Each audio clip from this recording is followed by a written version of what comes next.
Hello friends. सो आज अपन देखेंगे कि इंडियन बिजनेसमैन क्यों एलएलएम मॉडल ट्रेन करने के लिए पैसा इन्वेस्ट नहीं कर रहे हैं एंड क्यों इंडियन बिजनेसमैन सिर्फ एआई इंफ्रास्ट्रक्चर पे पैसा इन्वेस्ट कर रहे हैं एंड क्यों वो एआई मॉडल ट्रेन नहीं कर रहे हैं। So let's start. तो सबसे पहले अपन को एक इन्वर्टेड वैल्यू चेन समझना पड़ेगा कि पहले जो टेक साइकिल्स जो थी उसमें जो सर्च सोशल या ई कॉमर्स था उसमें जो एप्लीकेशन लेयर थी वो सबसे ज़्यादा जो वैल्यू है वो कैप्चर करती थी, मतलब सबसे ज़्यादा जो प्रॉफिट है वो डिराइव होता था एप्लीकेशन लेयर से। बट अगर अपन एआई में देखें तो एप्लीकेशन लेयर जो है एक कैश बर्निंग मॉडल है एंड उसका प्रॉफिटेबिलिटी जो है वो अनसर्टेन है एंड वो फ्यूचर में होगा ही नहीं होगा। उसका बिजनेस मॉडल क्या होगा वो अपन कुछ भी नहीं कह सकते। तो एक दो टाइप की लेयर्स हैं। First of all is the application layer and second one is the infrastructure layer.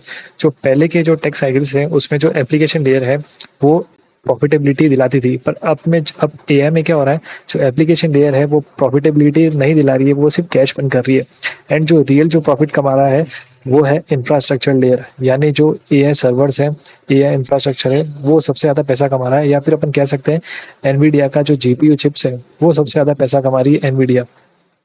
तो अपन देखते हैं the model layer the burn that Burns the cash. तो सबसे पहले अपन एप्लीकेशन लेयर के बारे में एग्जांपल देखते हैं कि ओपन एआई का जो रेवेन्यू है वो $25 बिलियन है एंड उसका प्रोजेक्टेड लॉस जो है 2026 में वो $14 बिलियन है।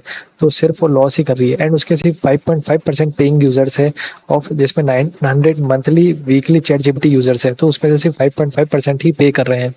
एंड इंडस्ट्री का जो केपेक्स है वो केपेक्स और बढ़ाना चाहती है जो कि है 690 बिलियन जो कि वो एआई इंफ्रास्ट्रक्चर में खर्च करेंगे।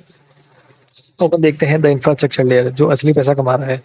अपन देखते हैं एनवीडिया जो है जो जीपीयू ग्राफिक्स जो है सप्लाई करता है ओपन एआई को एंड एंथ्रोपिक को एंड अदर जो भी कंपनीज है जो एलएलएम मॉडल ट्रेन कर रही है। तो उसका जो रेवेन्यू है वो $81.6 बिलियन है एंड वो 85% ईयर ऑन ईयर ग्रोथ हो रहा है। एंड डेटा सेंटर्स अलोन का जो एक कह सकते हैं अपन रेवेन्यू जो है वो $75.2 बिलियन है, जो कि बढ़ रहा है 92% से। एंड उसके जो ग्रॉस मार्जिन है वो करीब 75% है। तो अपन देख सकते हैं कि जो इंफ्रास्ट्रक्चर लेयर है वो असली पैसा कमा रही है, ना कि जो एप्लीकेशन लेयर, ना कि लार्ज लैंग्वेज मॉडल्स। तो अपन देखते हैं द इंडियन पैटर्न की क्यों Indian businessman AI model train नहीं कर रहे हैं, वो सिर्फ एआई इंफ्रास्ट्रक्चर बिल्ड कर रहे हैं। तो इंडिया एआई इम्पैक्ट समिट में द कंट्रीज लार्जेस्ट कॉन्ग्लोमरेट ने प्लेज करा है टोटल मिला के $260 billion entirely on the power land and compute, not on the model development. Reliance ने करे हैं $110 बिलियन, अडानी ने $100 billion, Tata group, TCS, L&T, ये सब जो है एआई सर्वर्स के ऊपर पैसा खर्च कर रहे हैं, ना कि एआई एलएलएम मॉडल ट्रेन करने के लिए। सो यही मेन चीज़ है कि इंडियन बिजनेसमैन जो है एआई मॉडल ट्रेन नहीं कर रहे हैं। जो कॉमन पब्लिक है उसको ये समझ नहीं आ रहा है कि एलएलएम जो मॉडल है वो पैसा कमा के नहीं देगा। अमेरिका के पास फ्री का पैसा है, फ्री की प्रिंटिंग मशीन है एंड वो सर्विलियंस के लिए एआई मॉडल ट्रेन कर रही है। बट अगर इंडिया के पास एआई इंफ्रास्ट्रक्चर होगा, कि अब जैसे कि इंडियन बिजनेसमैन जो एआई इंफ्रास्ट्रक्चर पे पैसा खर्च कर रहे हैं, तो बाद में क्या होगा, एआई इंफ्रास्ट्रक्चर जो है अब अगले हमको 2 साल में जो है एंथ्रोपिक से अच्छा मॉडल ट्रेन करना है तो अपन सिर्फ एंथ्रोपिक का मॉडल कॉपी करके ही उससे अच्छा मॉडल ट्रेन कर सकते हैं, क्योंकि अपने पास उतना एआई का सर्वर फार्म है। सो यही वजह है कि इंडियन बिजनेसमैन जो है एआई मॉडल ट्रेन नहीं कर रहे हैं, ना ही उसमें पैसा खर्च कर रहे हैं।